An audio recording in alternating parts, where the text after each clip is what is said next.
La réflexion de la lumière. Nous avons là un miroir plein qui est parfaitement poli, une source de lumière qui va émettre un faisceau de lumière qui est trop fin, supposé être un rayon. Ce rayon tombe sur la surface du miroir au point I, dit le point d'incidence. Le phénomène qui aura lieu, c'est la réflexion de la lumière, c'est-à-dire on va observer un rayon qui est réfléchi par la surface du miroir.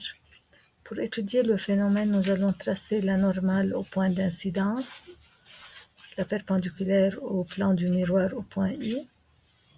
On va mesurer l'angle entre le rayon incident et la normale, dit l'angle d'incidence. On va voir maintenant l'angle de réflexion formé par le rayon réfléchi et la normale. Tout d'abord, on va parler de la première loi de la réflexion. Comme vous voyez, le rayon incident, la normale au point d'incidence et le rayon réfléchi se trouvent dans un même plan, le plan d'incidence. Ça, c'est la première loi de la réflexion.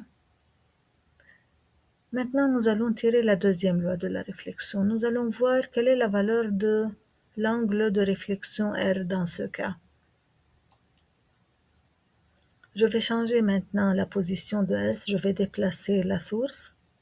Alors je vais observer toujours que l'angle d'incidence est toujours égal à l'angle de réflexion. Quel que soit I, nous avons toujours I égale à R.